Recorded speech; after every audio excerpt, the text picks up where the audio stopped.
Ang dami ko! Good day everyone. Today, I will explain the concept of global food security. Global food security simply means making sure that all people in every part of the world always have access to enough safe, nutritious, and affordable food to live healthy and active lives. It focuses on four main pillars. The first pillar is food availability. This means that there must be enough food produced through farming, livestock, fishing, or imports. If food production is low because of drought, war, or poor farming methods, availability becomes a problem. The second pillar is food access. Even if food is available, people must be able to get it physically and financially. High food prices, poverty, or long distances from markets can prevent families in getting the food they need. The third pillar is food utilization. This involves how the body uses the food. People need safe, nutritious meals and clean water. Poor nutrition, lack of vitamins, and unsafe food can still cause hunger even if food is present. The last pillar is stability. Food security must be consistent. People should have access to food at all times, not only during good seasons. Natural disasters, climate change, conflict, and economic crisis can affect stability. Global food security is important because it reduces hunger, improves health, supports economies, and helps maintain peace. However, it is challenged by climate change, population growth, conflicts, and food waste. In simple terms, global food security means ensuring that everyone has enough good for every single day. The Philippines continues to face significant socio-economic challenges driven by the steady rise in food prices. Essential commodities such as rice, vegetables, meat, sugar, and cooking oil have experienced frequent price increases. Several factors contribute to this trend, including supply chain disruptions, natural disasters, higher production costs, import dependency, and global market volatility. Poverty in the Philippines is closely linked to food insecurity. For many poor Filipinos, a large portion of their income goes to food purchases. Even small prices increases reduce their ability to buy adequate and nutritious meals, pushing families to cheaper but less healthy alternatives or skipping meals entirely. Inflation also decreases the purchasing power of minimum wage earners, making it more difficult for them to meet daily needs. The agricultural sector's persistent issues such as limited government support, outdated farming methods, high cost of fertilizers and feeds, and vulnerability to typhoons or droughts further worsen the situation. Because local production often cannot meet national demand, the country relies heavily on imports. When global prices rise or trade disruptions occur, these immediately affect domestic markets. As food prices climb, poverty rates tend to increase. Families face financial strain, resulting in compromised education, poor health outcomes, and reduced quality of life. Government interventions such as subsidies, targeted cash assistance, food programs, and agricultural reforms are essential in helping stabilize prices and support vulnerable households. And last, strengthening local agriculture and improving supply chains can also provide long-term situations or solutions to reduce both inflation and poverty. Population growth and urbanization, their impact on global food security. Population growth refers to the increase in the number of people in the world. As the population grows, the demand for food naturally increases. More people need more calories, protein, and nutrients to survive and maintain health. This puts pressure on agricultural systems to produce enough food, which which can strain land, water, and their natural resources. In regions where food production is already limited, rapid population growth can worsen hunger and malnutrition. Urbanization is the movement of people from rural areas to cities, leading to the expansion of urban populations. Urbanization affects food security in several ways. 1. Dependence on food supply chains. Urban residents rely heavily on food transported from farms to cities.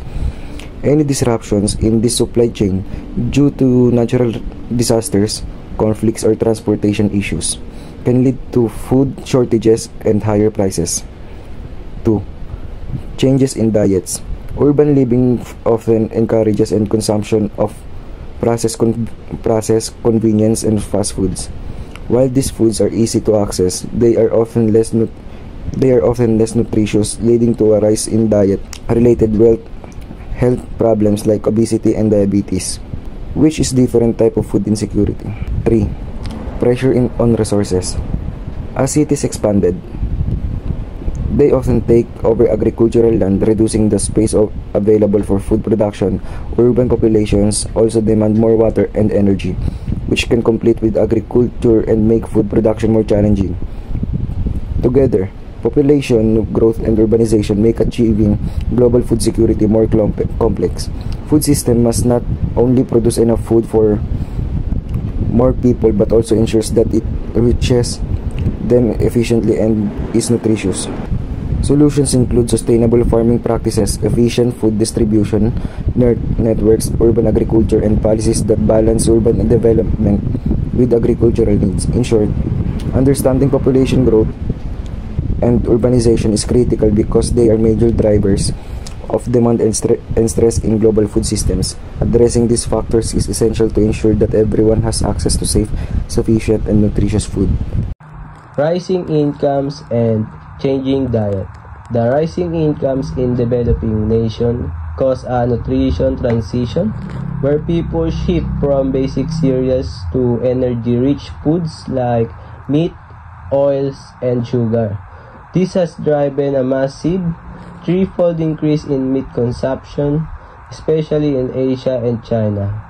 Though the trend is uneven like lower in India, this increased demand for animal feed requires intensive farming of crops like maize and soybeans, which has led to severe environmental problems in countries like China, including water pollution, loss of biodiversity, and higher greenhouse gas emissions. Biofuel production became a major global trend starting around 2004 to 2005, when the United States and the European Union introduced strong policies, incentives, and subsidies to promote use of biofuels. These policies encourage farmers and industries to produce more biofuel crops in order to reduce dependence on fossil fuels and support cleaner energy alternatives. Biofuels are produced from biological materials, and the most common type, known as first-generation biofuels, comes from food crops such as sugarcane, maize, wheat, sugar beet, sugar sorghum, and even plant oils and animal fats.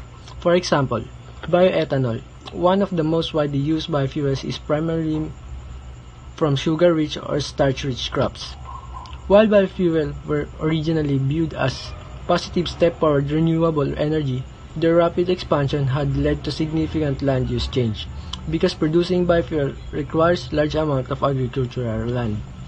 Many countries began converting forests, grassland, and wetlands into cropland for biofuel plantations. Some farmers also shift their farmland away from food production to grow biofuel crops instead, because this crop became more profitable due to government incentives. This shift creates several environmental challenges. Converting natural ecosystem result in deforestation, carbon emission, loss of biodiversity, and stress on soil and water resources. At the same time, when producing land is used for fuel instead, it creates pressure on food supplies. This food versus fuel competition is one of the biggest controversies surrounding biofuels, contributing to rising food prices and fear about global food security. The current global agricultural landscape is defined by a paradoxical competition between meeting energy demands and securing food supplies. The rise of biofuels, while lauded as a step towards sustainable energy, has ignited a fierce debate regarding its impact on global food security and the economic stability of small-scale farmers, particularly in developing nations. The biofuel powerhouses. The product of biofuel is highly concentrated in a few powerful economic blocks. For a bioethanol, which is typically made from sugarcane or corns, the United States and Brazil stand as the undisputed global leaders. Meanwhile, biodiesel, often derived from edible oils like rapeseed or palm oil, is dominated by European nations, with Germany, France, Italy, and United States generating the large quantities. This concentration highlight a reliance on intensive agricultural practices in a handful of wealthy nations of leveraging crops that are also staple foods. The foods versus to fuel disaster. The push of converting foods into fuel has drawn sharp criticism from human rights and economic bodies. Jinsy Egler, the UN Special Reporter on the Rights to Food, starkly labeled the sudden convinced Russia recipe for disaster. This grave warning is sustainable by economic data. The International Monetary Fund reported that biofuel were responsible for an alarming almost half the increase in the total consumption of key food crops in 2006 to 2007 by diverting vast quantities of crops like corn, soybeans, and edible oils from human and animal consumption into fuel tanks. The biofuel sector directly contributes to higher global food price, disproportionately affecting the world's most vulnerable population. Insecurity on the ground in Asia. The global market shifts fueled by biofuel demand compound existing struggles in regions with weak governance in Asian countries such as Cambodia, Laos, the Philippines, Bangladesh, and Nepal. A vast number of small farmers continue to face profound challenges. Their situation is characterized by weak access to land and extreme tenure insecurity. The lack of guaranteed rights to the land they cultivate. This vulnerability is not an isolated problem but is embedded within a wider context of weak governance institutions, poor law enforcement, and endemic corruption. As global demand for agricultural land and commodities increases, partially driven by biofuel mandates, these insecure smallholders are at the greatest risk of displacement, exploitation, or being unable to compete, making the concept of local food security ever more fragile. Climate change affects all four dimensions of food security: food availability, food accessibility, food utilization, and food system stability. Availability. Drought, floods, and heat stress can reduce how much food farmers can grow. Accessibility.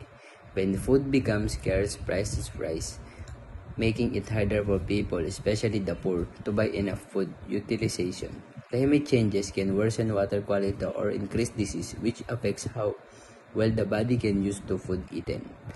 Stability. Extreme weather events can disrupt food supplies, causing sudden shortage or price spike. About agriculture. Farming depends heavily on weather and environmental conditions such as rainfall, temperature, soil quality, and seasonal patterns. When these conditions change even slightly, it affects crop growth.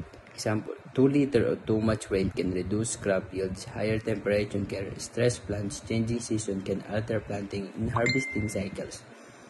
Studies how the impact of climate change will be mixed and even across regions.